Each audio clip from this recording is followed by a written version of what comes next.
ओवैसी साहब ने एक कंप्लेंट करवाया था और वो कंप्लेंट फेक निकला और उसके बाद मुझे अलग अलग एजेंसियों पर उनके ही लेटर से मुझे अटेंड करना पड़ा। और आज भी जो लोग एफआईआर करेंगे टोटल उनसे कनेक्टेड है। और आप सबको ये बात मालूम है, पिछले दिनों में पेपर्स में भी आई है और पार्लियामेंट में खड़कर उनके एमपी ने ये बात बताया कि 50,000 करोड़ का स्कैम जो है हीरा ग्रुप ने कर दिया है। जब एविडेंसेस मांगते हैं तो 50 लाख भी उनके पास नहीं है, 50 रुपये भी नहीं है। फ्रॉड किसको कहते हैं? जो अमाउंट इलीगल हो, जो अमाउंट अनट्रेसेबल हो, जो अमाउंट का मैं हिसाब ना दे सके, वो फ्रॉड होता है। ऐसा अमाउंट तो 50 रुपये भी नहीं मिल सका। और मैं इससे ज्यादा आपको कुछ बताना नहीं चाहती कि और सारे कोर्टों को ये बात पता है, जो बेसिक सेशन कोर्ट से लेकर हाई कोर्ट से लेकर सुप्रीम कोर्ट में भी हमने रिट पिटीशन में सारी चीजें जो है दाखिल किया है कि हमारे पीछे कौन है। और हम गलत किसी पर इल्जाम लगाना नहीं चाहते। लीगल तरीके से जो हमारे सामने आकर हमको डैमेज करेगी और हमने कोर्ट को उनको लीगल तरीके से सबमिट किया। इंटरेस्ट तो आप देखते हैं कि जैसे हमारी टौली चौकी की लैंड है, जो बहुत बड़ी एक लैंड है, उसके ऊपर मैं अरेस्ट होने के बाद ईडी के अटैचमेंट के बाद उस पर बड़े बड़े बिल्डिंग कंस्ट्रक्शन हो गए।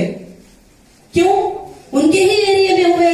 बाकी मेरे प्रॉपर्टीज बंजारा हिल में है, बाकी मेरे हाफिजेस बंजारा हिल्स में है, बाकी मेरे प्रॉपर्टीज कुकटपल्ली में है, बाकी मेरे प्रॉपर्टीज हर जगह ही। वहां पर कोई हिम्मत नहीं कर सके डोर के तरफ नजर भी उठाने की, मगर उनके एरिया में जो है वहां पर मेरे घरों में घुसे और जैसे एचएस रेसिडेंसी है और बहुत सारे जगह पर वहां पर मेरे चीजों पर जुल्म के साथ जो है उस पर प्रॉपर्टीज पर कंस्ट्रक्शन किया गया। बहुत सारे जुल्म हुए और मैं जो अंदर जो तकलीफ पहुंची है वो मैं आपके सामने खुलकर नहीं बता सकती। जो उतनी तकलीफ मुझे 2012 से लेकर 2018 तक जो दिए और 2018 से 2021 तक जो तकलीफ को मैं फेस की हूँ वो सिर्फ मेरा अल्लाह जानता है और मैं जानती हूँ। और आप समझ सकते हैं कि एक औरत पर इतना बड़ा प्रेशर होगा तो उसके लिए कैसी तकलीफ होगी।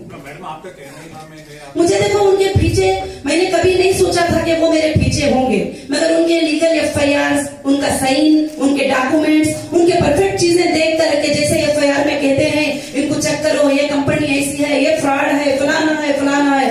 अब जहाँ एफआईआर कराते हैं वो सारे एरियाज में उनके लोग होते हैं और वहां पर मुझे गलत बातें जो बैठकर यूट्यूब पे बदनाम करते हैं वो लोग भी उनके लोग हैं। तो जब मैं फाइनल यही करूंगी, जो मेरे सामने नहीं है मैं उन पर किसी पर भी इल्जाम लगाना नहीं चाहती। मुझे कुछ भी मेरे से बातचीत नहीं हुई और कौन रिजाइन किए ही, कौन विक्टिम एसोसिएशन मुझे पता भी नहीं, क्योंकि विक्टिम एसोसिएशन रखने का परमिशन कौन सी एजेंसी से मिला है।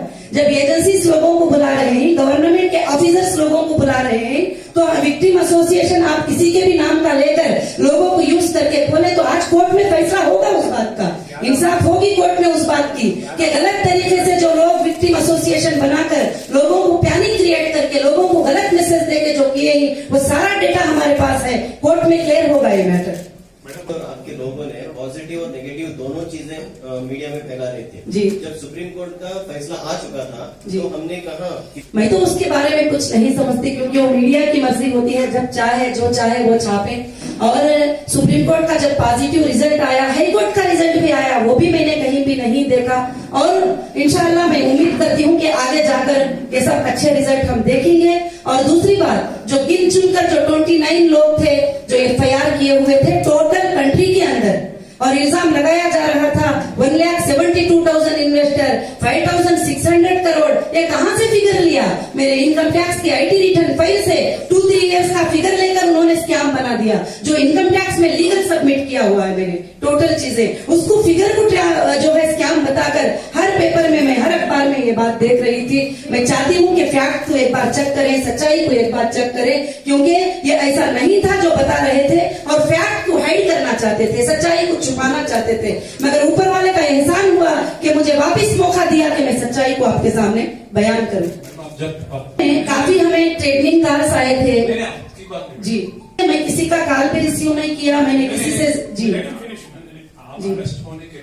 जो एफआईआर कराए थे वही थे, जो 2012 से मुझे सता रहे थे उनकी ही ईमेल्स थे।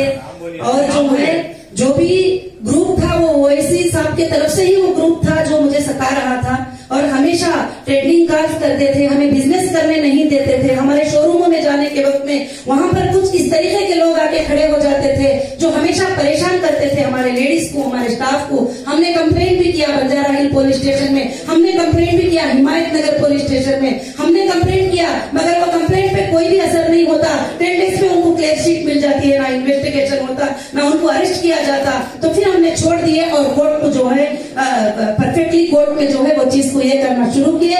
और जो जो हमें आए हैं वो ऑडियो के साथ और हम लोग प्रूफ के साथ, कॉलिंग रिकॉर्डिंग के साथ हमने कोर्ट्स में सबमिट किया। कितना पैसे पूछे थे? कितना पैसे पूछे?